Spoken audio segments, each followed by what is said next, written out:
In the fall of 1986, the Andrews family lived in a quiet, unassuming house in Pepperell, Massachusetts. It was a standard suburban home where life was predictable until it wasn't. It started with the kind of small things you'd usually dismiss. A hairbrush would go missing from a bathroom counter, only to turn up in the kitchen sink 2 days later. The television would be on a different channel than where it was left. At first, the daughters, Annie and Jessica, just blamed each other, assuming one was playing a prank or simply being careless. But then, the occurrences graduated from forgetful to impossible. The family began to notice that the food in their pantry was disappearing at an alarming rate. Entire boxes of crackers or cans of soda would vanish overnight. They even started noticing a faint, metallic smell in certain parts of the house that they couldn't identify. One afternoon, the girls came home to find a strange message scrawled on their bedroom wall in what looked like red marker. "I'm back. Find me." They were terrified, but when their father checked the house, every door and window was locked tight. There was no sign of a break-in, no broken glass, no jimmied locks. He changed the locks anyway, thinking maybe a local kid had found a spare key, but the poltergeist activity only intensified. They began hearing footsteps in the attic when no one was up there, slow, deliberate creaks that moved from one side of the ceiling to the other. They'd wake up to the smell of tobacco smoke in the middle of the night, drifting through the vents even though no one in the house smoked. It felt like the house itself was turning against them, as if they were sharing their private sanctuary with an invisible, unwanted guest who was becoming increasingly bold. The girls would find their beds unmade in a specific way, or their clothes rearranged in their drawers. The psychological toll was massive. They were living in a constant state of hypervigilance, checking under beds and behind shower curtains every time they enter a room. The tension reached a breaking point during a sleepover. The girls and their friends were in the living room when they heard a loud, heavy thud coming from inside the walls. Not on the other side of the wall, inside the structure of the house, between the living room and the kitchen. Suddenly, the basement door, which they had just seen locked and bolted, began to creak open slowly. When they looked toward the hallway, they saw a figure emerging from the darkness. It wasn't a ghost, it was a person. He was wearing a blonde wig stolen from a closet, a dress belonging to one of the girls, and smeared face paint that looked like a distorted mask. In his hand, he was holding a hatchet. The girls screamed and ran for their lives, bursting out the front door and sprinting to a neighbor's house. By the time the police arrived with flashlights and sirens, the figure had vanished back into the shadows of the home, leaving the basement door swinging in the cold draft. When the police began their search, they didn't just look in the rooms, they looked behind them. They brought in K9 units that immediately went into a frenzy near the master bedroom closet. Behind a small, inconspicuous panel in the back of that closet, hidden behind a row of winter coats, they found something that chilled them to the bone. It was a crawl space, a narrow, dark cavity between the walls that ran throughout the entire house. This wasn't just a hiding spot, it was a living space. Inside that cavity, they found a makeshift nest constructed from stolen blankets and pillows. There were empty wrappers from the food stolen from the Andrews pantry, stacks of the daughters' personal photos, and a small pile of their jewelry. What was truly disturbing was how he had engineered his existence. 17-year-old Daniel LaPlante had discovered that the home's architecture left a gap between the internal studs and the exterior siding. He didn't just sleep there, he lived a parallel life. He had bored tiny, pin-sized holes in the drywall in various rooms. The kitchen, the living room, and most disturbingly, the bathrooms and bedrooms. He had spent months essentially shadowing their lives, watching them through these apertures like a spectator at a play. He knew the exact rhythm of their footsteps, the timing of their showers, and the content of their private conversations. He would wait for them to leave for work or school, then emerge from the walls to eat their food, use their bathrooms, and even watch their TV before retreating into the dark the second he heard the garage door open.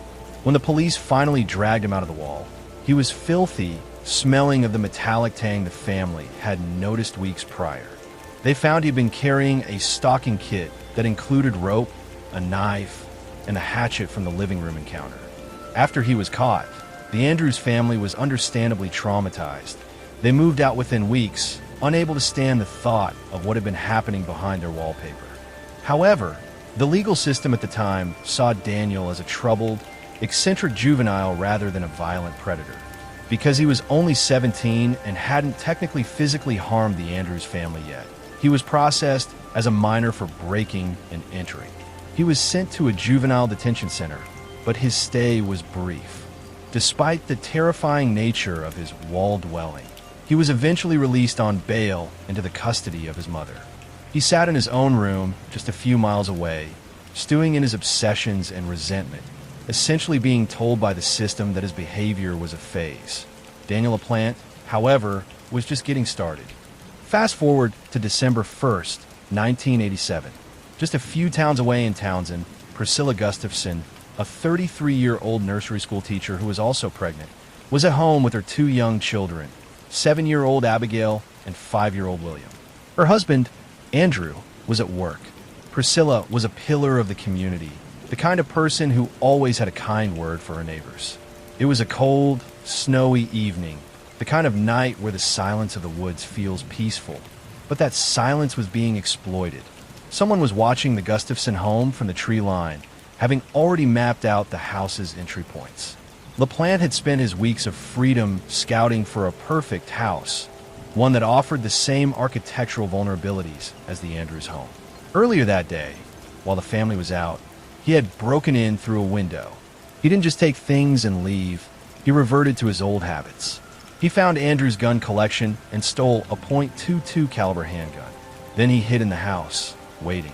When Priscilla came home with the children from school, he stayed in the shadows of the basement, listening to the sounds of a happy family.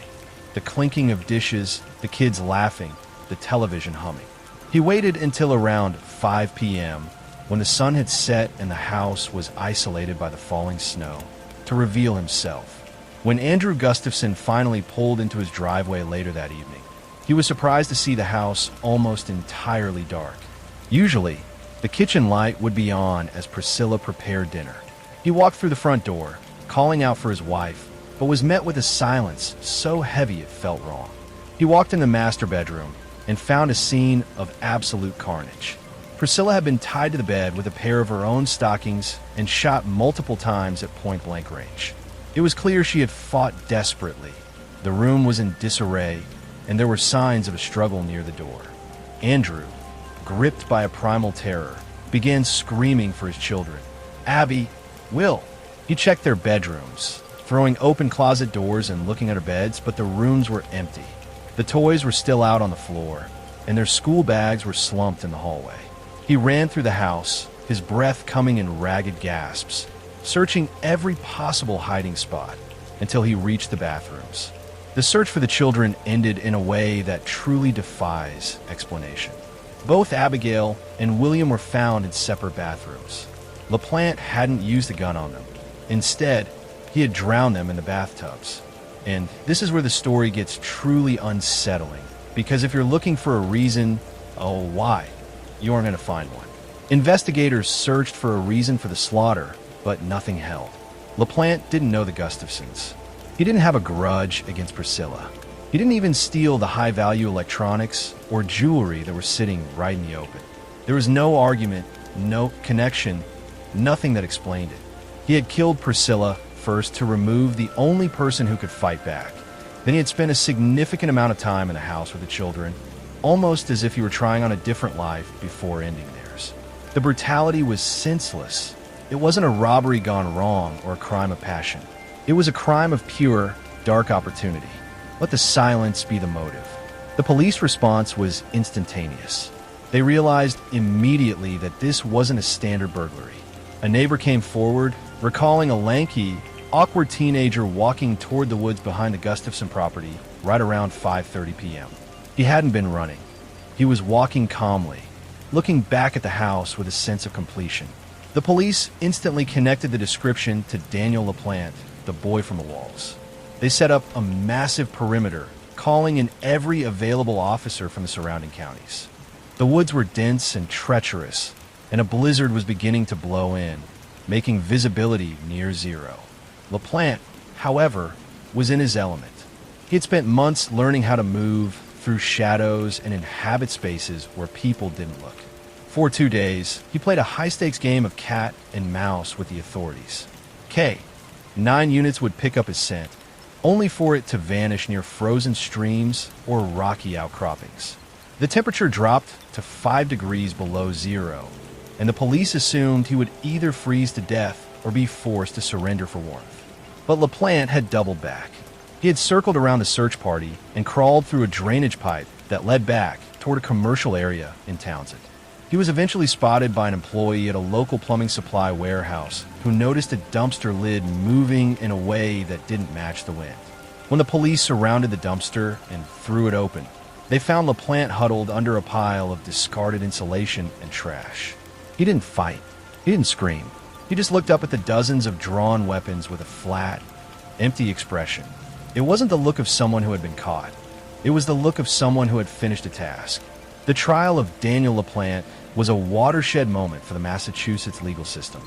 The defense leaned heavily into his psychological state, arguing that his obsession with living in the walls was a manifestation of a profound dissociative disorder.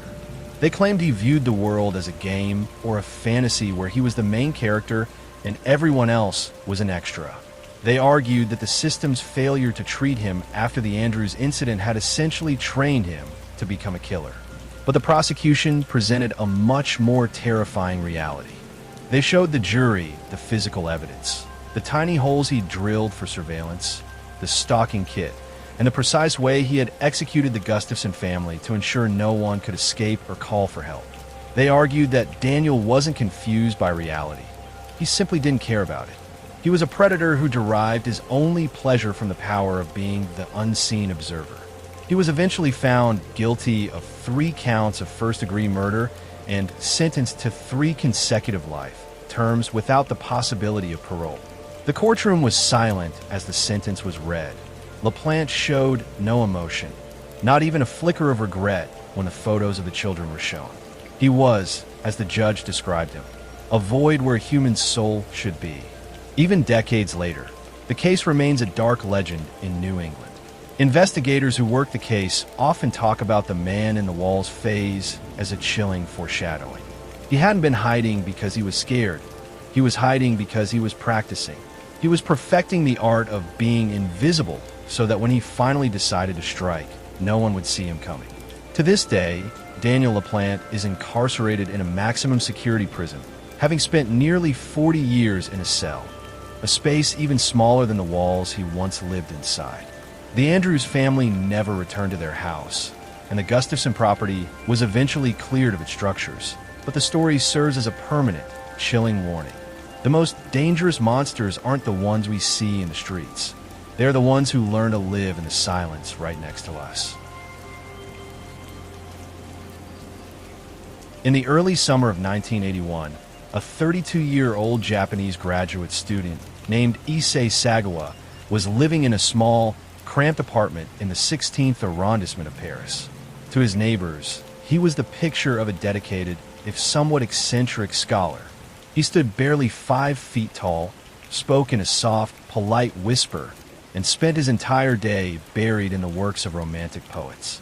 He was a regular in the dust-filled stacks of the Sorbonne Library, where he meticulously translated complex texts and engaged in high-level intellectual debates with his professors.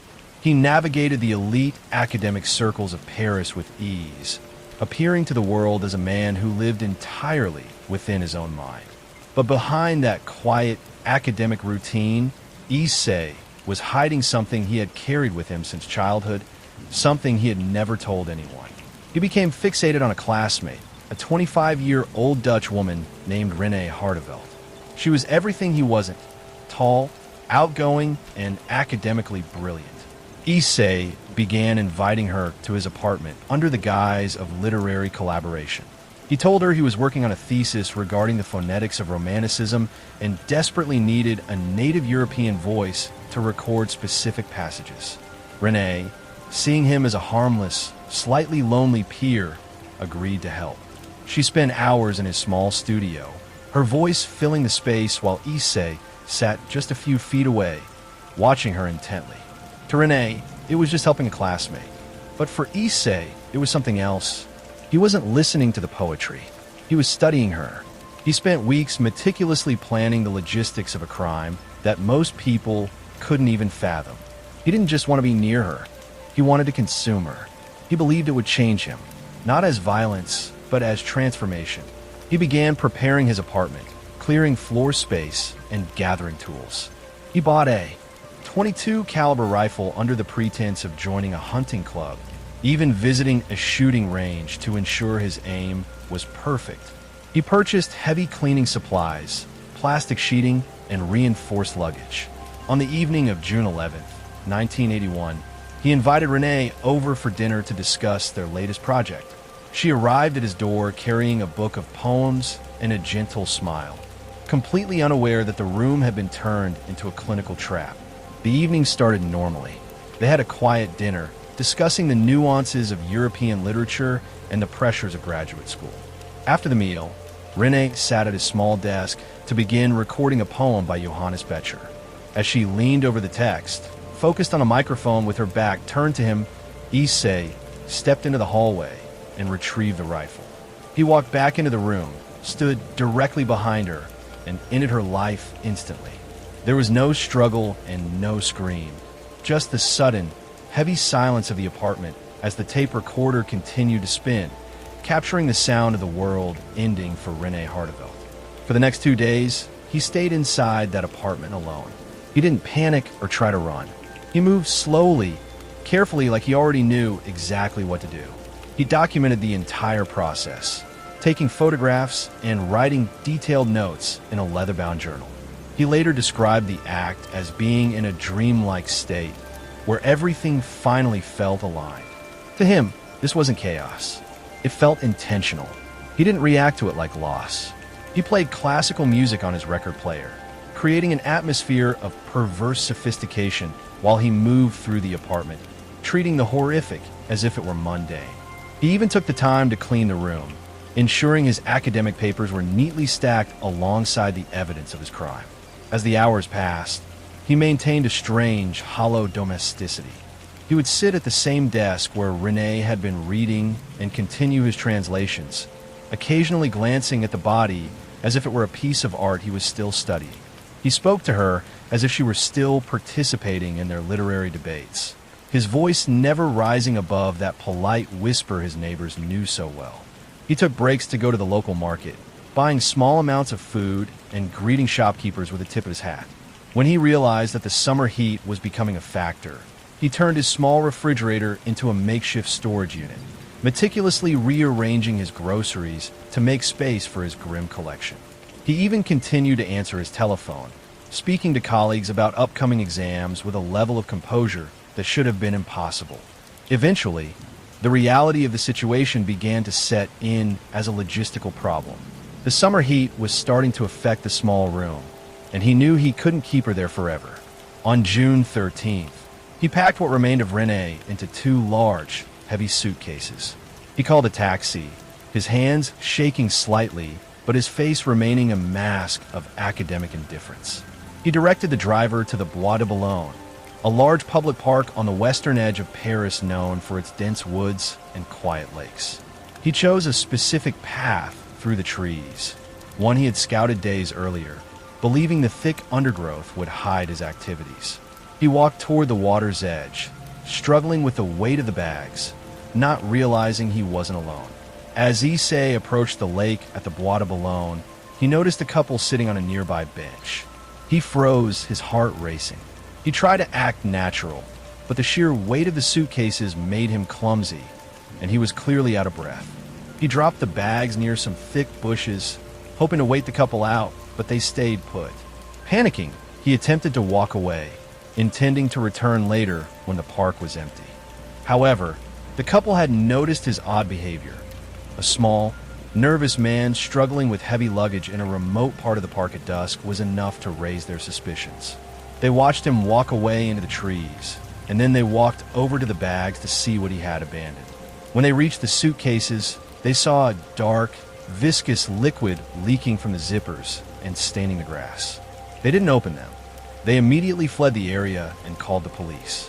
When the authorities arrived and unzipped the luggage under the glow of their flashlights, they were met with a sight that seasoned investigators later described as the most disturbing of their careers. The officers standing by the lake in the dark woods were stunned into a long silence. The reality of what they found clashing violently with the peaceful, scenic setting of the park. Police found the remains had been prepared in a way that suggested the killer wasn't just hiding a body, but had specific, ritualistic intentions for the remains. It didn't take long for police to figure out who they were looking for. Inside one of the bags, police found a fragment of a Japanese newspaper and a receipt from a local shop in the 16th arrondissement. They began canvassing taxi drivers and found the man who had dropped a small Japanese student off at the park with 2 heavy bags. The driver recalled the man's polite demeanor and the struggle he had getting the suitcases out of the trunk. Investigators tracked the address back to the small apartment near the university, moving in with a tactical team just as the sun began to rise. When police entered, they found Issei sitting calmly at his desk. He didn't try to run, and he offered no resistance. He didn't deny anything, speaking in a flat, detached tone as if he were discussing a plot in a novel. He told the investigators, "I wanted to eat her," with a terrifying lack of emotion. The motive here was as rare as it was horrifying. Issei believed that by consuming Renee, he would literally become her. He wrote in great detail about how he felt thin and transparent, as if he were a ghost living in a world of solid people. He believed it made him more real. French medical experts examined Issei and declared him legally insane, claiming he suffered from a deep-seated psychosis that made him unfit for trial. This meant that under French law, he couldn't be held criminally responsible. He was ordered to be held in a French mental institution, but Issei's father, a wealthy and influential businessman, began to relent. He was often seen in high-end Tokyo restaurants, being interviewed by journalists while eating expensive steaks, a visual irony that was lost on no one. He even worked as a food critic, with magazines actually hiring him to review meat dishes because of his unique history. He lived in the open, often speaking candidly about his desire to eat human flesh again, stating that the urge had never truly left him. He admitted to journalists that he still found himself scanning women in public, looking for the right one. He was a man who had committed the ultimate taboo and had not only escaped punishment, but had found a way to profit from it. He lived in a society that treated him as a curious anomaly, a dark piece of performance art, rather than a violent threat. He lived in a small apartment in Tokyo, often spotted by neighbors walking to the grocery store or eating at local restaurants like any other citizen. The Hardevel family was forced to watch from half a world away as the man who murdered their daughter became a public figure. They had no recourse, as the international legal systems had already failed them. In his final years, after suffering a series of strokes, Issei became reclusive and lived in poverty, cared for by his brother in a small apartment. He was often seen in a wheelchair, being pushed through the streets of Tokyo, a frail shadow of the man who had terrified 2 nations. He died of pneumonia in a hospital in 2022, never having spent a single day in a prison cell for the murder of Renee. He spent his final years being interviewed for one last documentary, where he looked into the camera with no remorse and spoke about how he still missed her. He died a free man, leaving behind a legacy of a legal system that was simply never designed to handle someone like him. In the early 2000s, in the quiet, suburban town of Warrington, England, 17-year-old Shafilea Ahmed was living a double life that was becoming increasingly impossible to maintain. At Great Sankey High School, she was known as a bright, ambitious student with dreams of becoming a lawyer. Her friends saw a girl who loved Western fashion and pop music, someone who laughed easily in the hallways and had a sharp intellect. However, that version of Shafilea had a strict expiration timer. Every afternoon, as she turned the corner toward her family's home on Liverpool Road, she would step into a secluded alleyway or a public restroom to change out of her jeans and into traditional Pakistani dress. She would wipe away her makeup and lower her gaze, physically shedding her identity before reaching her front door. Inside the Ahmed household, Iftikhar and Farzana ran a home that felt less like a residence and more like a high-pressure chamber. Her parents were deeply traditional, and to them, Shafilea's desire for independence was a direct assault on their family honor. Neighbors would often catch glimpses of her sitting perfectly still by her bedroom window for hours, staring out at the street with an expression that looked like she was mourning a life she hadn't even lived yet. She would watch the other kids her age walking by, laughing and making plans for the weekend, while she remained behind the glass like a museum exhibit. Behind those walls, the air was thick with a tension that frequently boiled over into arguments heard through the masonry. Shafilea tried to escape multiple times, once even hiding out at a friend's house for days, but the system repeatedly returned her to the house, falling for the calm, polite facade her parents presented to the world. They were experts at looking like a normal, concerned family the second a social worker knocked on the door, often offering tea and snacks while Shafilea sat in the corner, paralyzed by the knowledge of what would happen once the door closed. The breaking point arrived in February 2003 during a family trip to Pakistan that was pitched to Shafilea as a simple vacation. Once they arrived in a remote village, the trap was sprung. Her parents informed her that she wasn't there to visit relatives, but to be married off to a man she had never met. Faced with a future that felt like a life sentence, Shafilea did something unthinkable. She walked into the kitchen, found a bottle of caustic bleach, and drank it. She wasn't necessarily trying to end her life. She was trying to destroy the wedding. She knew that if she were severely injured, the ceremony couldn't proceed. The chemical liquid scorched her throat and caused catastrophic internal damage, forcing an emergency medical evacuation back to the UK. The flight back was a nightmare of medical stabilization. Once she landed, she spent weeks in a Warrington hospital, unable to eat or speak, breathing through tubes while her parents maintained a constant, suffocating vigil at her bedside. Nurses described the atmosphere in that room as chillingly silent. Whenever a staff member entered, the conversation would stop instantly, and Shafilea would go completely rigid, refusing to meet anyone's eyes. It was as if her parents were guarding a secret rather than a patient. One nurse recalled seeing Shafilea try to scribble something on a notepad when her father stepped out for a moment. But as soon as the door handle turned, she hid the paper under her sheets, her heart rate monitor spiking into a frantic rhythm. The parents would often lean in close and whisper to her in Urdu, their faces inches from hers, and though the nurses couldn't understand the words, they could feel the weight of the threats being delivered. Even when she was eventually discharged, the damage was permanent. Her throat was so scarred that she required regular dilation procedures just to keep her airway open. By September 2003, she was back at the house on Liverpool Road, still frail and requiring specialized medical care. On the night of September 11th, a strange, heavy quiet fell over the home. There were no shouts or sounds of a struggle that the neighbors could recall. The next morning, Shafilea's chair at the breakfast table was empty, and she failed to show up for her classes. Her absence was total, yet the house remained eerily calm. For 7 days, Iftikhar and Farzana said absolutely nothing to the authorities. They didn't call the police. They didn't even call her friends to see if she was staying over. It was only when a persistent teacher from Great Sankey High kept calling to report her absence that Iftikhar finally walked into a police station. He sat down and calmly explained that his rebellious daughter had simply walked out in the middle of the night with some cash. However, when detectives searched her bedroom, they found the one thing a runaway in her condition would never leave behind. Sitting right there on her nightstand was her asthma inhaler and the specialized medication she needed to prevent her scarred throat from closing up. It was a glaring red flag that suggested Shafilea hadn't left that house on her own 2 feet. No one goes on the run when they can barely breathe without medical assistance. Detectives noticed that while most families in this situation are desperate to provide every detail, the Ahmeds were selective, only answering what they absolutely had to.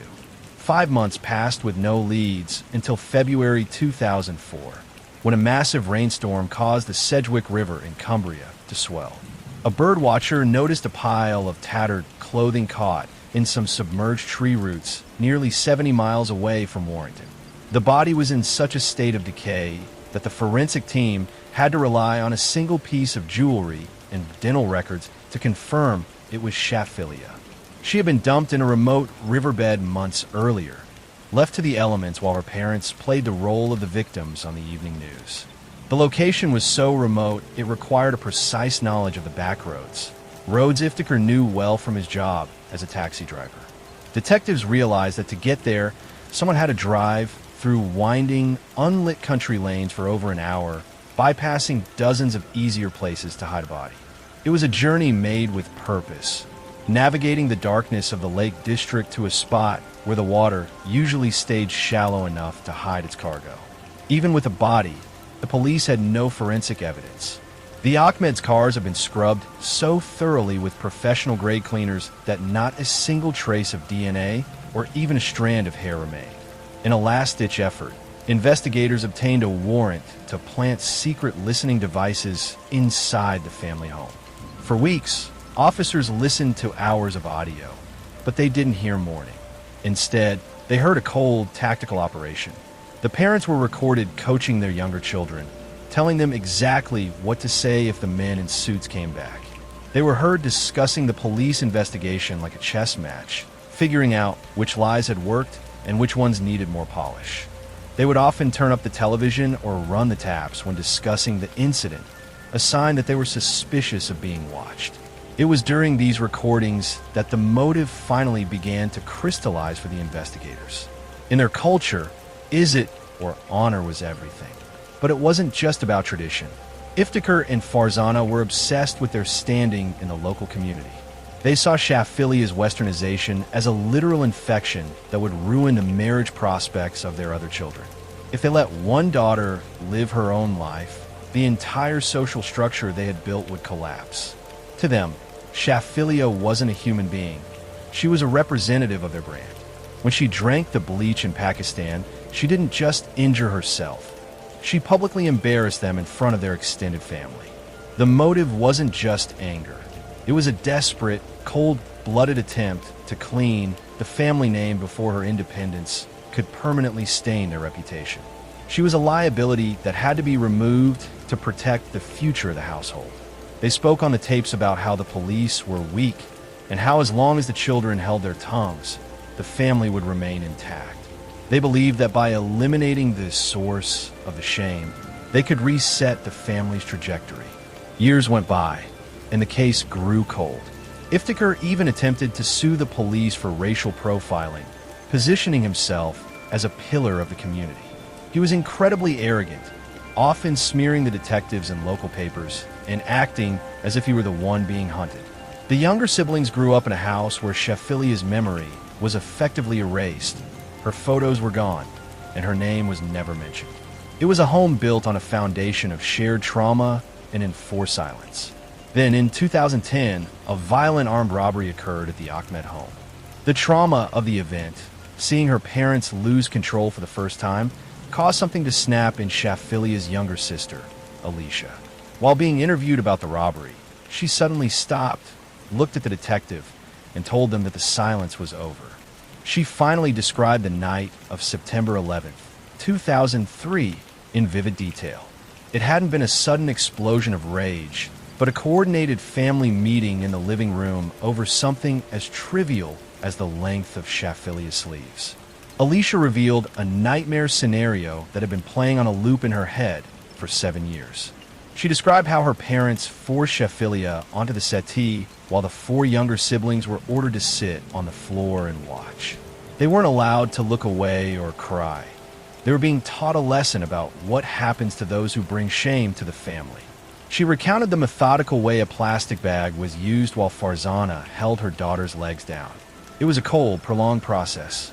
The silence in the room was only broken by the frantic, muffled sounds of a girl who had spent her life trying to find a way out, finally realizing there was no exit left.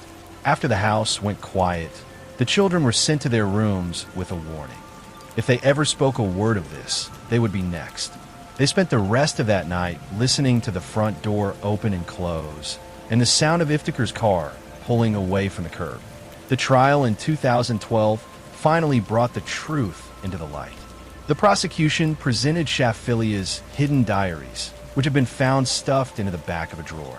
They painted a heartbreaking picture of a girl who felt her life was a dying process long before that night in September. In one entry, she wrote, "I feel like I'm already dead. I'm just waiting for my body to catch up." She had documented every time she was hit, every time she was locked in her room, and every time she thought about running away for good. The jury watched as Iftikhar and Farzana sat in the dock, still refusing to look at their surviving children or show any remorse. They maintained their innocence even as the evidence piled up, claiming Alicia was a troubled girl making up stories for attention. After 9 years of deception, the jury returned a guilty verdict. Iftikhar and Farzana were sentenced to life in prison with a minimum of 25 years. Shafilea never got to become the lawyer she dreamed of being, but her story was finally told by the one person who had the courage to break the silence she had lived in for so long. The girl at the window was finally free. On the evening of July 30th, 2008, 22-year-old Tim McLean was heading home to Winnipeg, Manitoba. He had been working at a traveling carnival in Edmonton, Alberta, and after a long season of long hours and loud crowds, he was looking forward to seeing his family. He boarded a Greyhound bus for the final leg of the trip, a journey that would take him across the vast, open prairies of central Canada. Tim was a small, friendly guy, known for his easy smile, and as he settled into his seat at the back of the bus, he put on his headphones and leaned his head against the window, eventually falling asleep. The bus, Greyhound 1170, was carrying about 37 passengers. For most of the trip, the atmosphere was quiet and unremarkable. People were napping, reading, or staring out at the endless horizon of the Trans-Canada Highway. During a scheduled stop in Erickson, Manitoba, a new passenger boarded. He was a tall, sturdy man named Vince Wagwongley. He initially sat near the front of the bus, but after a short time, he got up and moved to the back, taking the empty seat beside Tim. At first, no one thought much of it. It is common for passengers to shift around for more room. Tim never reacted. The music in his headphones kept playing, quiet and steady, while the man beside him sat completely still, staring straight ahead, unmoving. He didn't speak to anyone, and he didn't look at Tim. Other passengers later remembered the man's posture, which was so rigid it seemed almost painful, but they figured he was just another traveler trying to find a comfortable spot for the long night ahead. The bus continued to hum along the dark highway, the only lights coming from the glowing dashboard and the occasional passing truck. Then, without any warning or provocation, the silence of the cabin was shattered. The passengers near the back were the first to notice something change. There was no argument, no shouting, just a sudden, frantic movement. Leah produced a large knife and began attacking Tim while he was still asleep. The bus erupted in chaos. People screamed and scrambled toward the front, desperate to get away. Some didn't even grab their bags. Phones, wallets, everything was left behind in the rush to get out. The driver, alerted by the shouting, pulled the bus over onto the narrow shoulder of the highway near Portage-la-Prairie. As the bus came to a halt, the doors flew open and passengers spilled out into the night air. They stood on the side of the road in a state of pure shock, watching through the windows as the interior lights of the bus illuminated a scene they couldn't process. A few brave passengers and a truck driver who had stopped to help tried to re-enter the bus to see if they could save Tim, but they were met at the door by Lee. He was calm, almost mechanical in his movements, and he brandished the knife to keep them back. He looked right through them, his eyes wide and fixed, as if he were staring at something they couldn't see. The realization set in that they were stranded on a dark stretch of highway with no one else around. The driver had managed to engage the emergency locks, effectively trapping Lee inside the bus, but Tim was still in there with him. For the next several hours, the highway became a standoff. Some passengers began walking aimlessly into the tall grass of the prairies, while others stood frozen by the side of the bus, unable to look away from the windows. The truck driver who had stopped actually retrieved a crowbar and a hammer, thinking they could breach the bus, but the sheer intensity of what they saw through the glass made it clear that the situation had shifted from a rescue to something much more grim. Police cruisers arrived, their red and blue lights reflecting off the side of the bus and cutting through the pitch-black prairie night. Officers jumped out with their weapons drawn, but they were immediately met with a tactical nightmare. The bus was an elevated metal tube with limited entry points, and they had no way of knowing exactly where the suspect was located in the darkness of the cabin. They set up a perimeter, pushing the traumatized passengers back several hundred yards into the ditch. The air was thick with diesel exhaust and the low, rhythmic thump of the idling engine, which the driver had left running in the chaos. The darkness outside the reach of the headlights was absolute, and the wind began to pick up, carrying the sound of the police radios across the open fields. The Royal Canadian Mounted Police surrounded the vehicle, but they couldn't move in immediately. Lee was using the bus as a fortress, pacing up and down the aisle. He would occasionally look out the windows at the officers, but his expression remained unreadable. Inside the bus, the only sound was the idling engine and the occasional crackle of the police radio from the outside. The officers tried to communicate with him using a bullhorn, but Lee remained silent, focused entirely on what was happening inside the bus. He seemed to be moving with a strange, purposeful energy, oblivious to the dozens of rifles pointed at him. Officers kept expecting him to say something, to react, to acknowledge them in any way. But he never did. He moved like a man who was alone in a room, entirely unconcerned with the world outside the glass. What made the standoff even more harrowing was the visibility. Because the bus sat exposed on the flat prairie and the interior lights stayed on, everything Lee did was visible to those standing nearby. He appeared completely detached from the reality of the situation. He began to move through the bags that passengers had left behind in their panic, rifling through personal belongings as if he were looking for something. He opened several backpacks, tossing aside clothes and snacks, seemingly preoccupied with a mundane search while the perimeter grew tighter. At one point, he picked up a pair of sunglasses and put them on, continuing to pace the aisle in the middle of the night. Then, he did something that stopped the hearts of every officer on the scene. He picked up Tim's head and held it up to the window for the officers and witnesses to see. It was a moment of profound, quiet horror that left seasoned investigators standing in silence. There were no negotiations after that. There was only the wait. The tactical team was called in, but they were hesitant to storm the bus because Lee was staying away from the doors and using the high backs of the seats as cover. He began doing things at the windows that made it clear the situation had gone far beyond anything the officers could stop. They could see him bending over the seats, his shadow stretching across the ceiling of the bus as the interior lights flickered. The standoff lasted for nearly 6 hours. As the sun began to peek over the horizon, casting a cold, gray light over the fields, the tension reached a breaking point. Lee's movements became more erratic. He began to smash out the overhead lights, plunging the interior of the bus into shadow. The sound of breaking glass echoed across the highway, followed by a long silence. He seemed to realize that his fortress was no longer hidden by the night. He eventually decided to try and make an escape by breaking one of the large side windows and jumping out. However, the police were ready. As soon as his feet hit the gravel, he was swarmed by officers and taken into custody. He didn't fight back. He simply went limp, as if the energy that had driven him for the last 6 hours had vanished the moment he left the bus. The investigation into Vince Lee revealed a history of severe, untreated mental health issues. He had moved to Canada from China in 2001 and had struggled to maintain a steady life, often drifting from one job to another. He had been hospitalized in the past after being found wandering along a highway, but he had never been diagnosed with anything that suggested he was capable of this. In the days leading up to the attack on the bus, he had been hearing voices that he believed were from God, telling him that Tim McLean was something evil that had to be destroyed. He had spent those days traveling between towns, riding different buses without a clear destination, until he ended up in the seat next to Tim. Lee didn't know Tim, and Tim didn't know him. It was a completely random encounter dictated by nothing more than the timing of a bus schedule. In the courtroom, the details of Lee's condition were laid bare. Psychiatrists testified that he was suffering from untreated schizophrenia and was in the middle of a major psychotic episode at the time of the attack.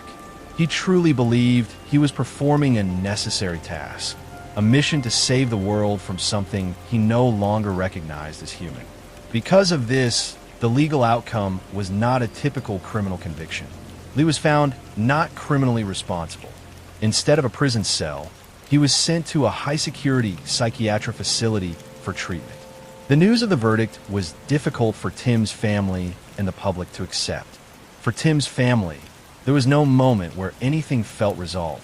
They had to watch as the man who committed such a visceral act was treated as a patient rather than a predator. Over the next several years, the facility provided reports on his progress. He began to respond to medication, and for the first time in years, the voices in his head went silent.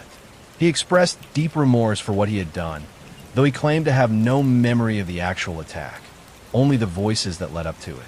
He spoke about the terror of his own mind, describing those hours on the bus as a blur of commands he couldn't disobey. He began to receive supervised passes to walk on the hospital grounds, and eventually, those passes extended to the city. By 2017, he was granted a full discharge. He was no longer under any supervision by the Criminal Code Review Board. He changed his name to Will Baker and sought to live a quiet life, away from the headlines that had defined him in 2008. The public outcry was massive, but the medical professionals insisted that his risk of reoffending was near zero as long as he maintained his medication. By the time the case reached its final legal conclusion, the memory of that night on the highway had left a permanent mark on the country's collective consciousness. For the passengers who were on Greyhound 1170, the sound of a bus engine or the sight of a dark highway would never feel the same. They had witnessed something that defied explanation, a sudden eruption of violence in a place where they should have been safe.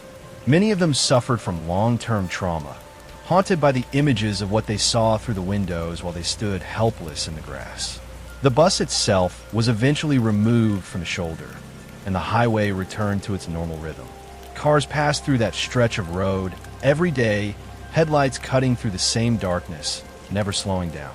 Travelers continued to pass by the spot near Portage La Prairie, most of them unaware of the standoff that had taken place there. The courtroom emptied slowly after the final hearings. The reporters packed up their notes. The noise faded, and just like that, the story that had stretched across years came to an end. In the end, Tim McLean was gone. A young man who had spent his summer working and laughing at a carnival was silenced on his way home to his family. A life that was supposed to continue past that night. And for a long time, that was all that remained. In October 2008, a 38-year-old man named Johnny Altinger was living a pretty standard life in Edmonton, Alberta. He was a motorcycle enthusiast and worked as a quality control inspector. Like anyone else looking for a connection, Johnny was using a popular dating site called Plenty of Fish. One afternoon, he matched with a woman named Jen. She seemed perfect, funny, engaging, and very forward. After just a little bit of chatting, Jen invited Johnny over to her place for a casual hangout. The directions she gave him were a bit strange. She didn't give him an apartment number or front door address. Instead, she told him to go to a detached garage in a quiet residential area of South Edmonton. She explained that she was staying there while she moved and told him to just walk right in through the small side door. When Johnny arrived at the garage that Friday evening, the neighborhood was almost completely dark. A few porch lights glowed faintly down the street, but the garage itself looked empty. No music, no voices, no car parked outside. He found the side door just like Jen had described and hesitated for a second before pulling it open. But as the door clicked shut behind him, he realized something was wrong. The air smelled faintly like paint and plastic. The room didn't look lived in at all. Plastic sheeting covered the walls and spilled across the concrete floor, and beneath a single hanging light sat a heavy table in the center of the room. Before he could even say anything, a man stepped out from the darkness at the back of the room. He was wearing a black hockey mask and holding what looked like a weapon. Johnny barely had time to react before the intruder lunged at him, initiating a struggle in the cramped, plastic-lined space. While Johnny Altinger was heading into that garage, a man named Mark Twitchell was busy building a career. Mark was a 30-year-old aspiring filmmaker with a wife and a young daughter. Neighbors remembered him as friendly and talkative, the kind of guy who waved while unloading camera equipment from his car or chatted casually with people walking their dogs. He was known in the local scene as a guy with big ambitions. He had already directed a Star Wars fan film and was currently working on a new project, a gritty psychological thriller about a serial killer who lures people to a garage to process them. Mark told his friends and family that he had rented a garage specifically to use as a film set for this project. He was so open about it that he even invited people over to see his set, showing off the plastic-lined walls and the professional lighting rigs he had installed. Mark was obsessed with pop culture, specifically the show Dexter, which followed a forensic technician who lived a double life as a vigilante serial killer. Mark even had a Facebook profile under the name Dexter Morgan. He told people that he was a method director, meaning he wanted everything on his set to feel as real as possible to get the best performances out of his actors. He spent hours in that rented garage, meticulously hanging plastic and organizing his props. A little while later, Johnny's friends received a bizarre email from Johnny's account. It said he had met an extraordinary woman named Jen, and they were leaving immediately for a long, spontaneous vacation in Costa Rica. The email was filled with strange phrasing, almost as if someone was trying too hard to sound like Johnny, and it ended with a finality that made his friends' blood run cold. Johnny's friends, specifically Dale, immediately knew something was wrong. Johnny loved his motorcycle, and he would never just leave it sitting in his driveway for months. He also hated the heat. The idea of him dropping everything for a tropical vacation was completely out of character. Even more suspicious was the fact that Johnny's passport and his shaving kit were still sitting in his apartment. This wasn't a man who had packed for a new life. Dale and a few other friends decided to go to the garage address Johnny had sent them. They found it was just a regular, nondescript garage in a suburban backyard. But when they peered through the windows, they saw the plastic-draped interior and felt an immediate sense of dread. The silence of a neighborhood contrasted sharply with the violent imagery they imagined behind those walls. When they talked to the neighbors, they learned that the garage was being rented by a filmmaker. They eventually tracked down Mark Twitchell. When the police questioned him, Mark was incredibly calm and helpful. He was smiling, making jokes, and even offered the officers a tour of his film set. He admitted he was renting the garage and said he had actually met a man matching Johnny's description. Mark claimed the man had walked into his garage by mistake, thinking he was meeting a woman. Mark said they laughed about the mix-up, and the man mentioned he was moving to Costa Rica and needed to get rid of his car quickly. Mark told the police he bought Johnny's Mazda 6 right then and there for $40 in cash. He even showed them the bill of sale he had supposedly drafted on the spot. The police thought the story was ridiculous. Nobody sells a perfectly good car for $40 to a stranger, especially not a man who was reportedly starting a luxury vacation. They seized the car and found that the interior had been meticulously detailed, but as they pulled back the carpeting in the trunk, they found traces of blood that hadn't been fully scrubbed away. They also seized Mark's laptop and several external hard drives from his home. When they began a forensic sweep of the computer, they found that Mark had used a file shredding program to delete several large documents. He had also been researching how to bypass forensic detection and how to dispose of biological material. For weeks, the police struggled to recover the data, wondering if they were just looking at movie scripts or something far more sinister. Detectives initially hoped the recovered files would contain deleted scripts or production notes. Instead, after finally bypassing the encryption and shredding software, one document appeared on the screen that immediately changed the direction of the case. It was a 42-page file titled SK Confessions. The document was written in the first person and detailed, in agonizingly specific terms, how the author had set up a kill room and tried to lure his first victim. It described an earlier attempt on a man named Gillis Tatro, who had been lured to the same garage just 1 week before Johnny arrived. Gillis had actually walked into the trap and been attacked by the masked man inside the garage, but somehow managed to fight his way free. He stumbled out into the street bleeding and screaming for help. A nearby neighbor stepped outside after hearing the commotion, only to find a man in a hockey mask chasing another man down the sidewalk. But before the situation fully registered, Mark calmly explained that they were rehearsing a scene for a movie. He even apologized for the noise, acting like a frustrated director dealing with an uncooperative actor. Gillis was so disoriented that he didn't report the incident until he saw the news about Johnny Alting. The police were stunned as they read further into the document. The author discussed his philosophy of murder, his admiration for fictional killers, and his frustration when reality didn't match the cinematic perfection he expected. The document revealed that Mark had meticulously planned every detail of his double life. He had recorded his observations of the police investigation in real time, mocking the officers for their questions and expressing a chilling sense of superiority. Halfway through this recovered file, the narrative shifted from preparation to the dark reality of his motive. Mark didn't want to just make a movie about a killer. He wanted to be the killer. He wrote that at some point, making movies about killers had stopped being enough. He wanted to know what it actually felt like to take a life. He described feeling powerful afterward, as though he had crossed into a different version of himself. The diary then described the second attempt on a man the author called Jim. It detailed the exact directions given to Johnny, the way he walked into the room, and the exact moment the author attacked him. Mark even noted how he practiced his innocent face in the mirror before meeting with investigators. In April 2011, Mark Twitchell stood trial for first-degree murder. His defense was almost as strange as his diary. He claimed that the entire thing was a publicity stunt for his movie that had gone wrong. He argued that Johnny had attacked him when he realized the date was a prank and that Mark had killed him in self-defense. He claimed the diary was just a fictionalized account of his trauma, written to help him process what had happened, and that he had only used Johnny's car because he was in a state of shock. He tried to convince the jury that he was a victim of his own creativity, a man who got too deep into a character and couldn't find his way back. The jury didn't buy it.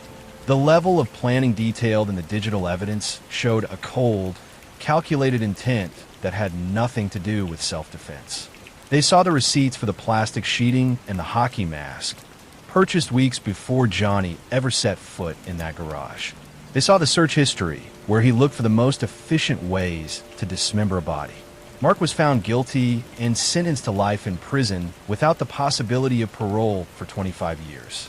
While in prison, he reportedly continued to watch Dexter and stayed fixated on his identity as a misunderstood artist, even writing letters to local journalists complaining about how his creative process was being misrepresented by the media.